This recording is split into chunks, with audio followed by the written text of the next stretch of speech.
Mummy આજે શું બનાવવાની? આજે તું આવી છે ને તો તારા માટે સરપ્રાઈઝ. શું બનાવ જો આ વસ્તુ જોઈને મને કે શું બનાવું છું. જોઈને તો આમ ફ્રેન્કી જેવું લાગે છે. પનીર છે, કેપ્સિકમ છે. આજે હું તને એક નવી રેસીપી ખવડાવું. ચાલો. જો આ છે ને કેપ્સિકમ લીધા છે, આ ટમેટા છે, અને પનીર છે, ચીઝ છે, અને આ સરપ્રાઈઝમાં રોટી છે. તો આપણે એની વેરાયટીઝ ખવડાવું તને, બરાબર? કે હવે કેપ્સિકમને પહેલાં છે ને આવા ઝીણા ઝીણા ટુકડા કરી લેવાના. તો હું ટુકડા કરી દઉં. હવે આ ટમેટાં છે ને, ટમેટાના આ બિયા કાઢી નાખવાના. બિયા હાથે નહીં લેવાનું. આપણે આવી રીતે બધા બિયા કાઢી અને પછી આવી રીતે એના નાના નાના ટુકડા કરી લેવાના, મીડિયમ સાઇઝના, આટલા આટલા. બરાબર? હા, બરાબર. તો જો ફ્રેન્ડ્સ, મેં આવી રોટલી જાડી જાડી બનાવી હતી. પણ સપોઝ તમે વધેલી રોટલી હોય ને જે બચી ગયેલી, તો એનાથી પણ બનાવી શકો. તો મેં ઘેર આવી રીતે થોડીક નીચેથી છે ને શેકાવા દીધી હતી, અને બીજી સાઈડ આવી રીતે કોરી રાખી હતી. તો તમારે શું કરવાનું, આવી રીતે આ જે શેકેલી ભાગ છે ને એ ભાગે આપણે તંદૂરી મેયો પહેલાં એડ કરીશું. આ બધું છે ને તમારા ટેસ્ટ પ્રમાણે થોડું વધઘટ કરી શકો. કેચઅપ છે 1 ચમચી, એ રેડી દેવાનું.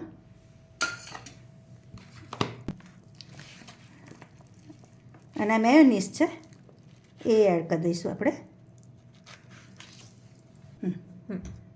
હવે આ બધું આપણે છે ને આવી રીતે બરાબર મિક્સ કરી લેવાનું થશે. તો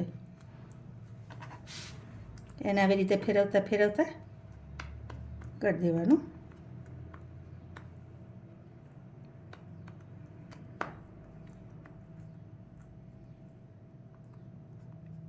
તમે કોઈ વાર છે ને તમારા બાળકોને ભૂખ લાગી હોય, ઘરમાં વસ્તુ બધી તો હોય જ બધા દરેકના ઘરે, તો આવી રીતે તમારે રોટી પીઝા બનાવી દેવાના, જે હેલ્ધી છે બીજા બધા કરતાં.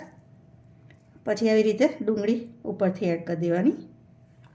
આ કેપ્સિકમ હતા ને એ થોડાક એડ કરી દઈશું. આ બધું વધઘટ તમે બાળકના ટેસ્ટ પ્રમાણે કરી શકો. આ પનીર છે, પનીર નોર્મલ લીધા જ તમે આને મેરિનેટ કરીને પણ લઈ શકો. જેવું કે પનીરમાં મરચું, મીઠું અને સહેજ ચાટ મસાલો અને એવું નાખી અને મિક્સ કરી દેવાનું. તો એનો પણ સરસ ટેસ્ટ આવે. હવે એની ઉપર બીજા 2 મસાલા બતાવું તમને. તો આ પીઝા સિઝનિંગ આવે છે ને જે માર્કેટમાં રેડી મળે જ છે, એ એડ કર્યા છે. આ ચીલી ફ્લેક્સ છે એ એડ કરી દેવાના. અને આ ચીઝ ગાર્લિક બ્રેડ પર પ્રીમિક્સ આવે ને એ છે. તો એની ફ્લેવર પણ બહુ સરસ આવે. આમાં એવું છે ને, તમારી પાસે જેટલા હોય ને એ એડ કરવાના. પછી આવી રીતે ઉપર ચીઝની સ્લાઈસ જે છે ને ક્યુબ, એને કરી લેવાનું. તો હવે શું કરવાનું? હવે છે ને આ થઈ જાય ને એટલે હવે આવી ફ્રાય પેન લીધી છે, એમાં આપણે બટર એડ કરી દઈએ. તમે તેલ પણ લગાવી શકો ફ્રેન્ડ્સ.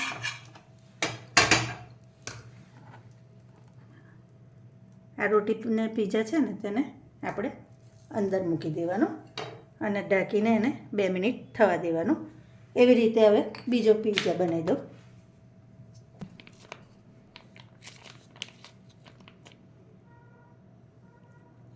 હવે એવો બીજા પણ આવી રીતે આપણે તૈયાર કરી લેવાનો. બાળકો બહારથી લાવવાનું ખાવાનું કે ફરી કે જ નહીં.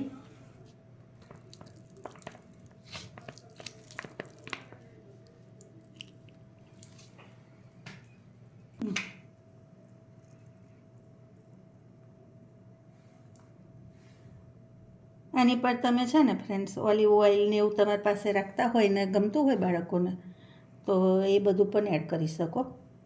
આમાં તો એવું છે કે તમને જેમ વસ્તુ વધારે ગમે ને, બાળકો ખાતા હોય ના ખાતા હોય, તો એ બધી મૂકવાની તો એ સરસ થાય. હવે આ બધા મસાલા એડ કરી દેવાના ઉપર. છે ને ઇઝી રીત. તો તમે પણ આવી રીતે ચોક્કસથી તમારા બાળકોને બનાવીને ખવડાવજો તો છોકરાઓ ખુશ થાય.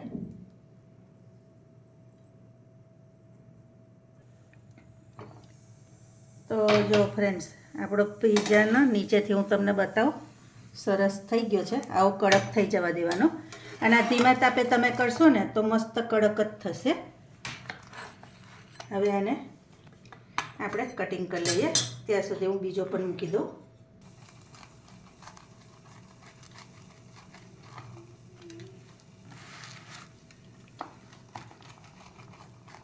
તો જુઓ ફ્રેન્ડ્સ, આપણા રોટી પીઝા રેડી છે. તો તમને કેવા લાગ્યા એ પણ ચોક્કસથી કહેજો. નજીકથી બતાવું તમને. તો જુઓ કેવા સરસ લાગે છે. દેખાવામાં તો છે જ, પણ ખાવામાં પણ એટલા ટેસ્ટી લાગશે. તો જો ફ્રેન્ડ્સ, મારી મોટી બેબીને કહું છું કે ટેસ્ટ કર, કેવો બન્યો છે કે ચાખીને. તો કર્તવી કે કેવું લાગ્યું?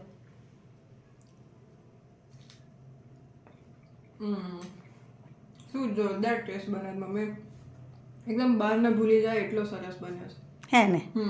બસ તો પછી હવે આપણે ઘરે બનાવવાના પીઝા. પાક્કું. બહારના ખાવાના જ નહીં. હા, હેલ્ધી વર્ઝન ને સારા છે બીજા. ચાલો. Thank you.